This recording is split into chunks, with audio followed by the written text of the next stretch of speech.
Hi everybody, this is Ryan and welcome back to the Angel Scrolls. In a previous presentation, Mailer said,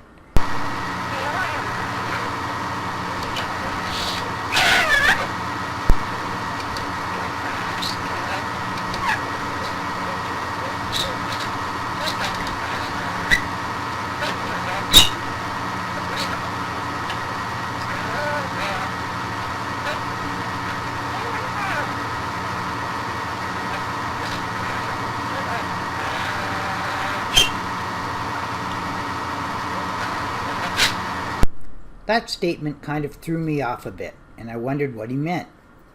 That is, until this next transcription, where Danny says, "It's high time they understand most of us can have a physical ascension. It's our destiny. It's how we welcome the good to experience a new vessel." When he said it doesn't have to be believable, I believe he was referring to some of the possibilities that I bring or may bring forward in these presentations.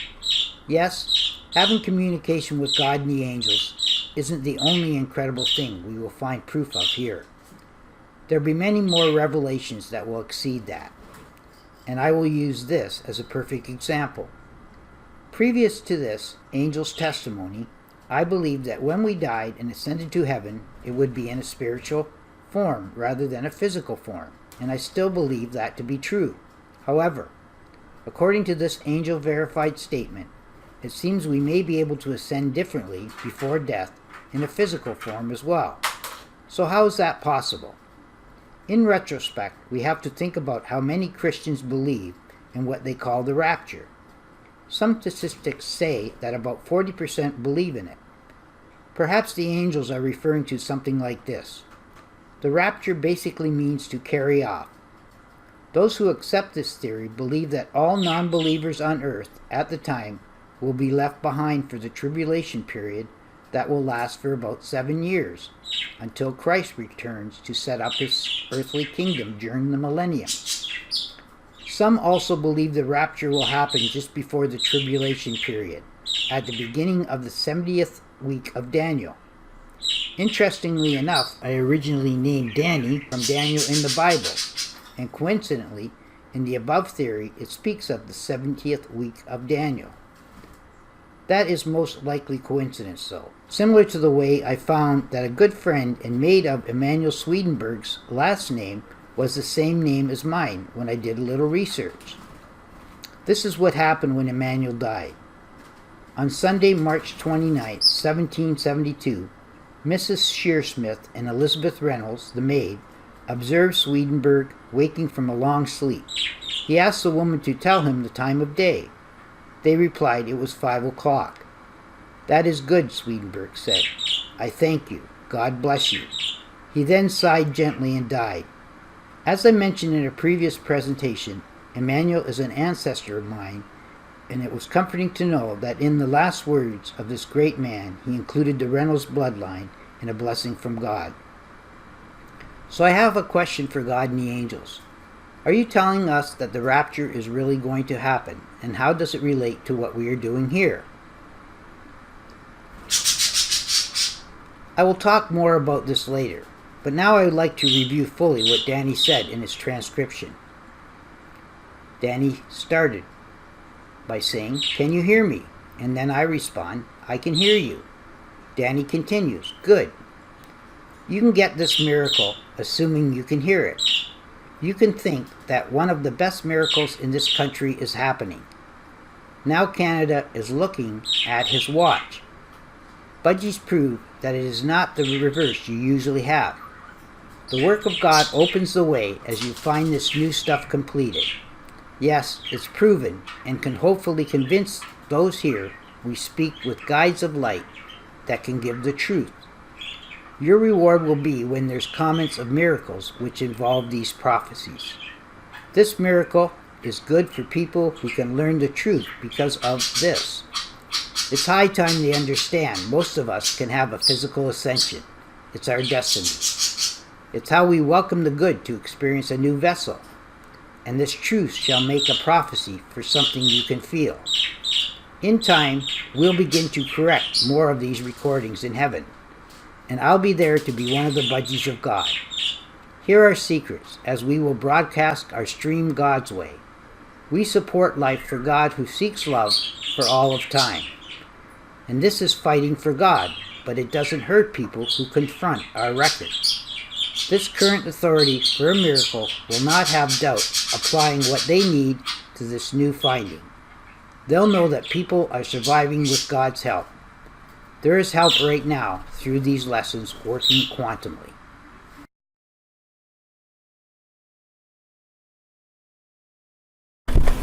Okay, it's taping if you want to talk, Danny. I can hear you.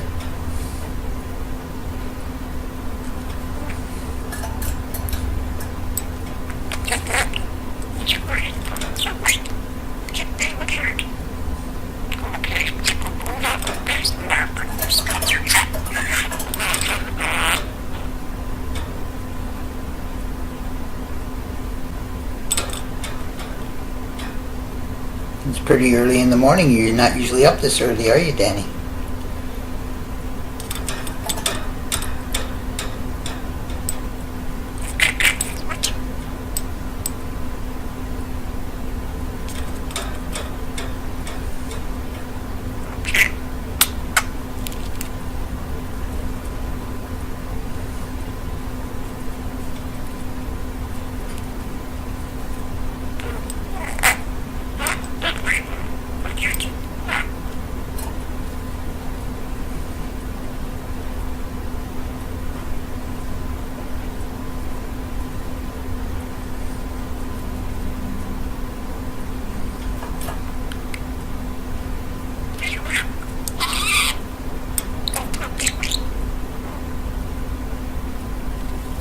You can talk a little bit louder if you want.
Do you know what day it is today?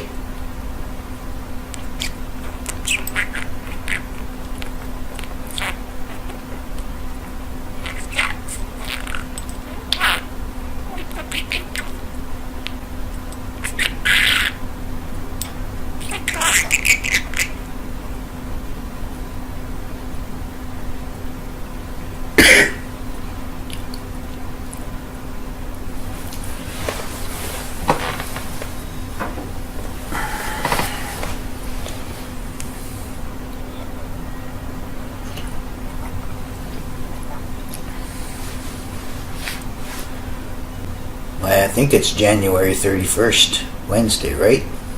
I haven't checked yet.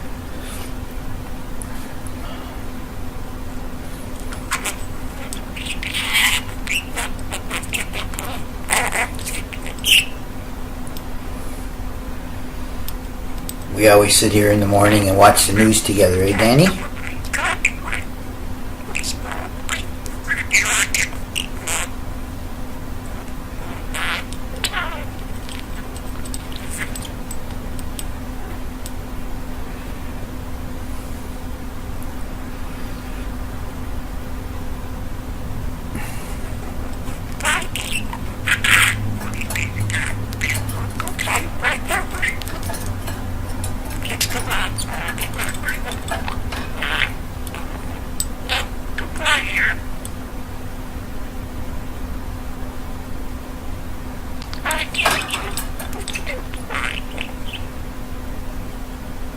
Can you show the people how you can read?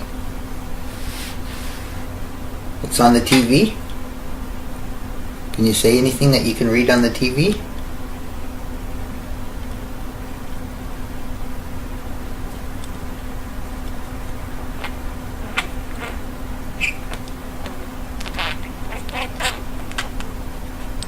Don't talk behind the mirror though, they won't be able to hear you.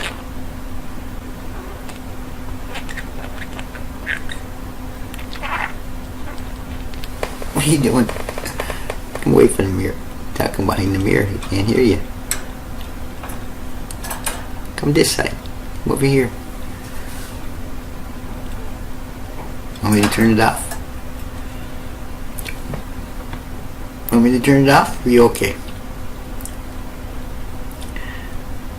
Maybe it's too early in the morning. You're awful quiet talking there.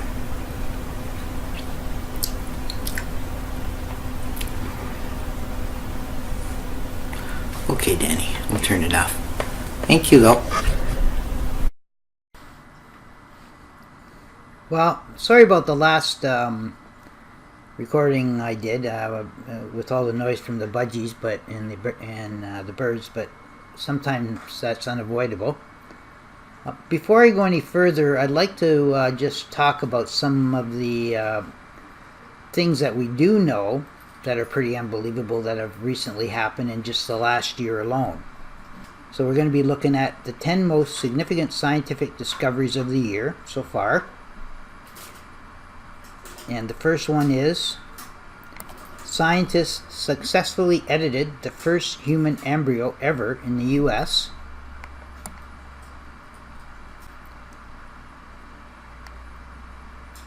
The next one is scientists have finally created metallic hydrogen.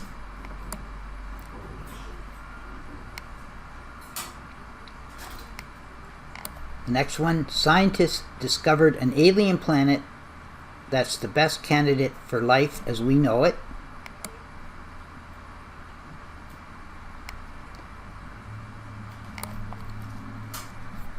The next one is a world's first CRISPR trial will edit genes inside the human body.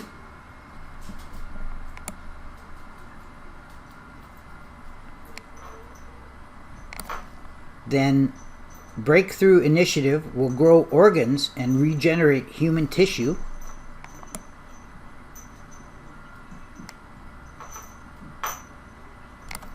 And this one is DeepMind has taught an AI to do something quite remarkable.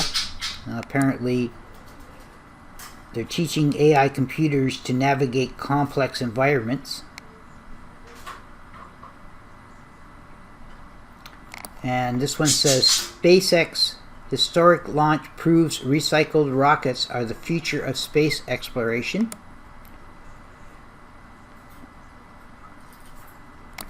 And this one says, this fluid-filled bag lets lambs develop outside the womb. Humans are next. And the last one is a new breakthrough in quantum computing is set to transform our world.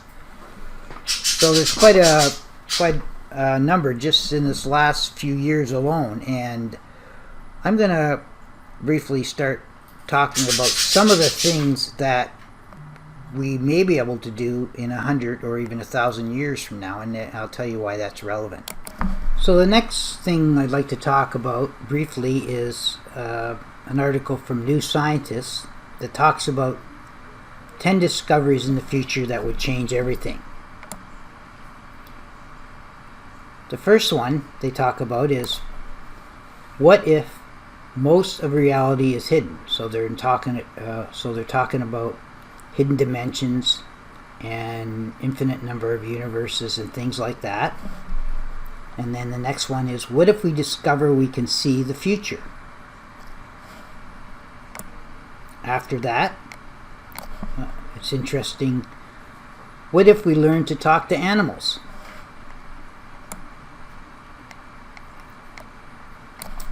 And then, what if we find extraterrestrials? These next two I'm not so sure about. And this one here is, what if we don't need bodies?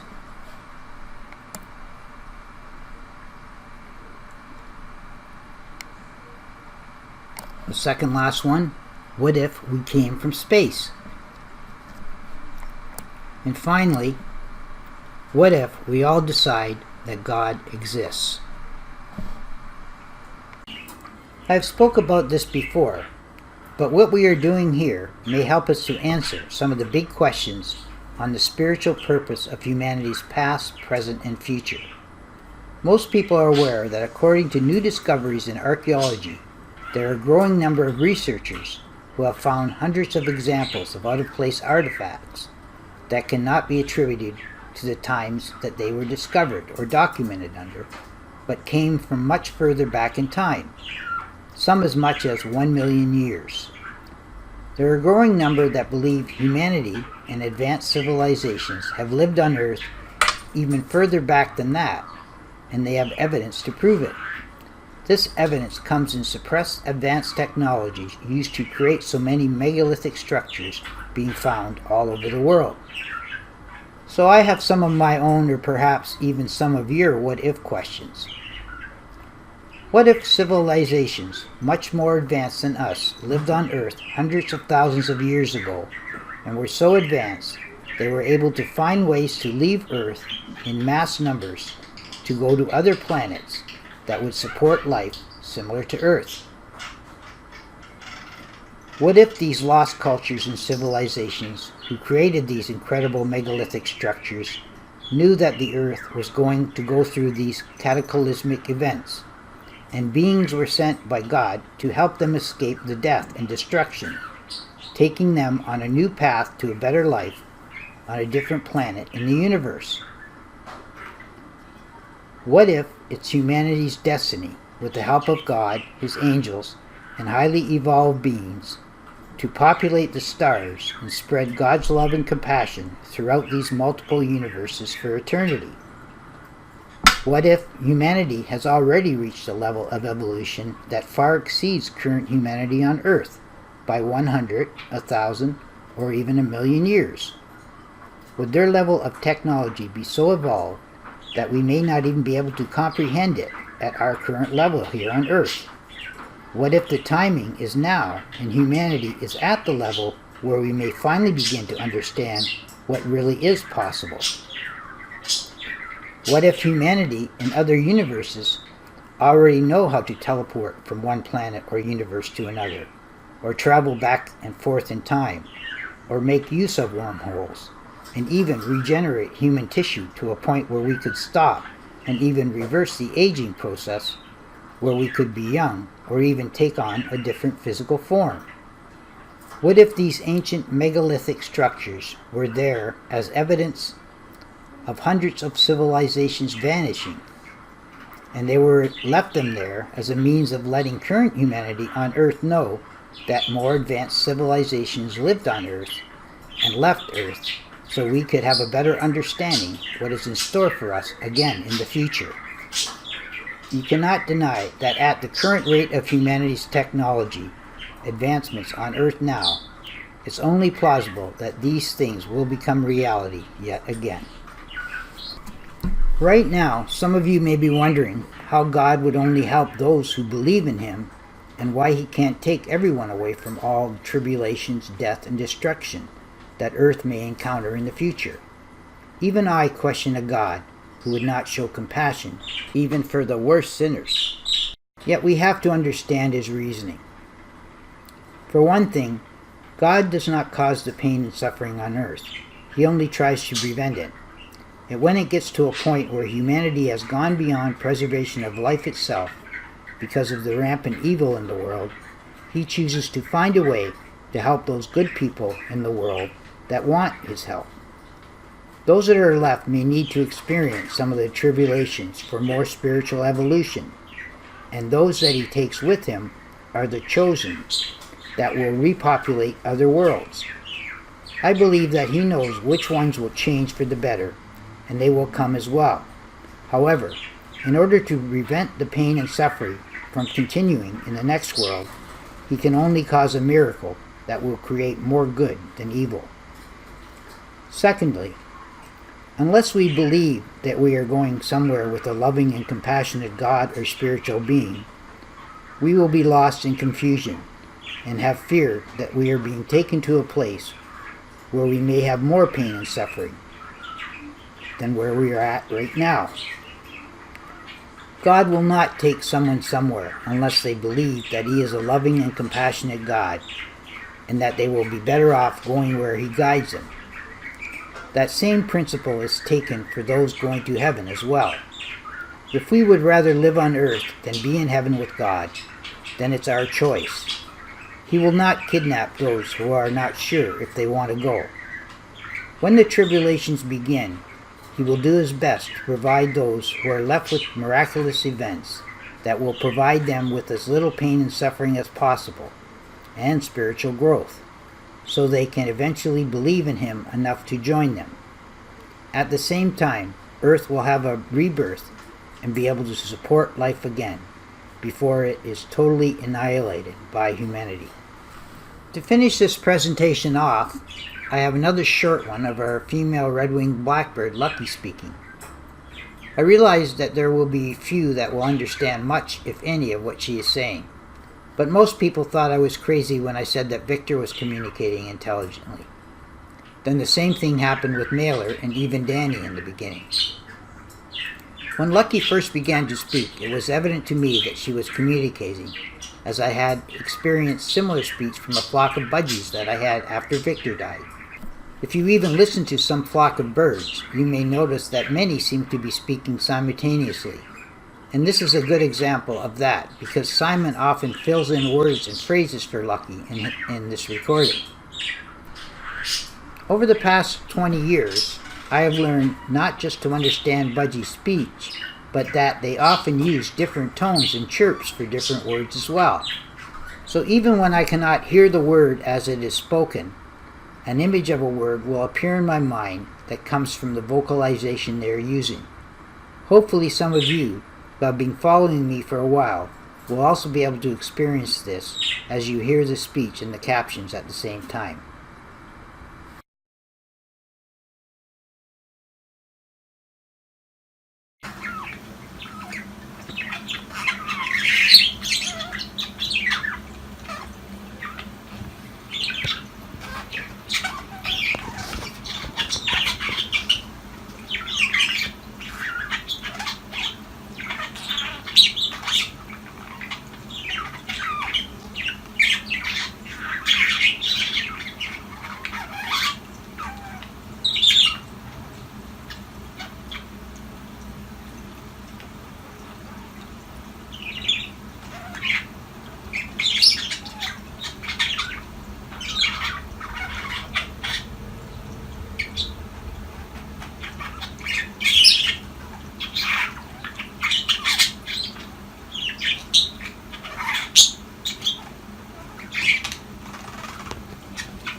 What you saying, Lucky? Is there something you want to say to Ryan?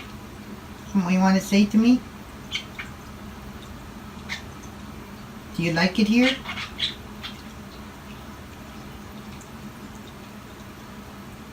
Is your wing feeling better yet?